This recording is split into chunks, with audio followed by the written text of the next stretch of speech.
Good morning. Today we look at 2 Samuel 21 and 22. And I think chapter 21, as it begins and is talking about Saul and what he did against these Gibeonites and this 3-year famine in the reign of David. I'm wondering if it was earlier. I wonder if we're kind of doing a little bit of a flashback now. And maybe not. It's just not to tell for sure, but it starts this chapter 21. There was a famine in the days of David for 3 years, year after year, and David inquired of the Lord, why this famine was, because the Lord had blessed Israel. They were in the promised land, and, things were supposed to be good, and the land was to provide. But so David pleaded with the Lord and asked, well, what happened? What have we done that there's a famine? And the Lord says there's blood guilt on Saul and on his house because of his putting the Gibeonites to death. And Saul had been quite zealous in destroying basically all the people. And, these Gibeonites weren't some that were even in the land promised to Israel, evidently. But Saul had waged war on them. And so David seeks them out and asks, what shall I do for you? In verse 3, how shall I make expiation that I may bless the heritage of the Lord? What kind of payback do you need to have? And they say, it's not silver or gold that we need. Their request is horrible, I think, but they want 7 of Saul's sons so that they can put Saul's sons to death in retaliation for Saul having killed so many of their people. And, so David says, I will hand them over. But most of Saul's descendants were deceased, his sons. Well, they did find 2 sons that were born of the Rizpah, one named Armoni and another Mephibosheth, but not the Mephibosheth that was Jonathan's son, but there were 2 sons and 5 grandsons that David found and turned over to these people. And they did. They did what they said. They killed them, and it says they were put to death in the first days of the harvest, at the beginning of the barley harvest. So this would be over there in the springtime of the year, because after harvest, in the spring, through the end of spring and summer until fall, there was very little rain. And so then Rizpah, verse 10, the daughter of this Ahiah took sackcloth and spread it on a rock for herself, and beginning at the harvest until the rain fell again. So all through the summer, the summer months of drought, she sat and watched over these bodies that were not buried, and just, had to have been a horrible experience that way. And then word of this comes to David. And so he goes and he gets the bones of Saul and Jonathan, who had been buried, and takes them plus these 7, 2 other sons and 5 grandsons, and gives them a proper burial. And so the legacy of Saul is, completed a little bit. I'd like to say it that way, but, these people that Saul had done wrong by felt that now that they had been, it had been made right. But David gathered, Saul's and Jonathan's bodies and gave them proper burial. Verse 13, he brought them up, and they gathered the bones of those who had been impaled. They buried the bones of Saul and his son of Jonathan in the land of Benjamin, in the tomb of his father Kish. So, that's just kind of, I think, is the kind of the ending of what we're, hearing of Saul and things. And then, verse 19, the Philistines, again, come to war against Israel. And David goes down to battle. And here now I'm kind of thinking, well, we had a little flashback of this deal with Saul, and now the Philistines are battling again.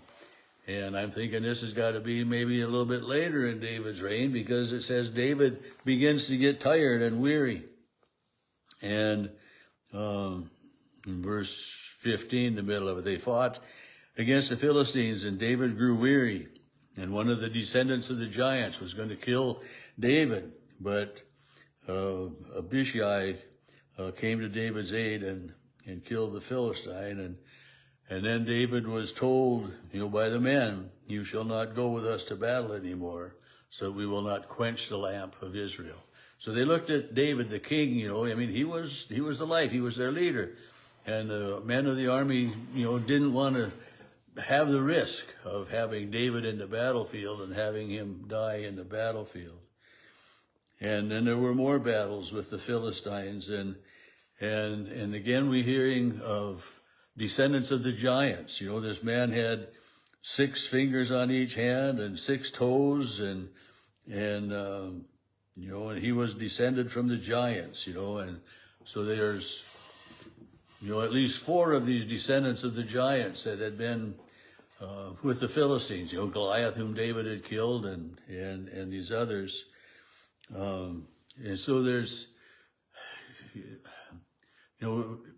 we had references to these giants and these huge people and stuff, other places as we've read in the Old Testament, and here they've been battling and living in the land of the Philistines, and they're descendants of the land of Gath, so it's just kind of interesting, someone, today may be born with an extra finger or an extra toe, or missing one finger or one toe, and stuff. But to think of someone with, hands, huge hands with 6 fingers on each hand, and it just kind of boggles the imagination. But these giants were, nearly 10 feet tall. And we're getting people in our world today, it's not so uncommon. They're getting, more 7-footers all the time. But when I was watching the other day, this basketball player, he didn't even have to jump to dunk the ball. He's so tall and long-armed, he just stood on the floor, maybe got on his tiptoes, but dunked the ball. And, that's tremendous size that we're getting, for some people in our land today.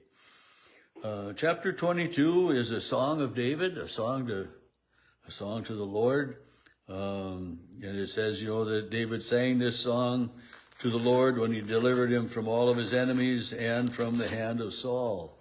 And it's a fairly lengthy chapter, and in my Bible it's written, it's not just, regular paragraph form, but it's written more like we see the Psalms. And honestly, the words of chapter 21 are almost identical to Psalm 18. And I kind of looked, and, there's some places where the words are, word for word to go to Psalm 18, and other places that there's a little bit of discrepancy. And so we see that once in a while with some of, in our written literature, the written histories, with this Song of David here, that we find it also in the Psalms, because the Psalms are the songs that the Israelites sang. And they had melodies to them, and I guess I didn't look to see if Psalm 18 is, some of the Psalms they designate a melody for.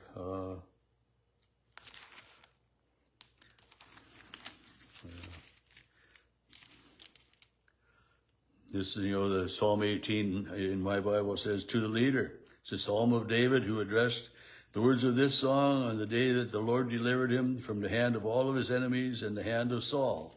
And so that's almost word for word for what the first verse of chapter 22 of 2 Samuel is. And then, the psalm goes on. So it's not, it doesn't have a tune or something like that, that the Israelites would know, what the melody is and stuff. But this is a song, that David, in verse 7, in my distress I called to the Lord, to my God I called. From the temple he heard my voice, and my cry came to his ears. And You think about that verse in relation to what we just read in the beginning of chapter 21, when there was a famine in the land. David cried out to the Lord, and the Lord answered, and it's just so many times when, as David is talking. Well, I'll go back to verse 5. The waves of death encompassed me, and torrents of perdition assailed me. The cords of Sheol entangled me. The snares of death comforted me. And that's leading into, in my distress, I cried out to the Lord. So David is showing us that when David, king of Israel, was having struggles in his life with his kingdom and all of those things, he cried out to the Lord. Cried out to the Lord in my distress. And it's just a good example for us and we follow this. We cry out to the Lord in our distress, and we trust that he hears our cries.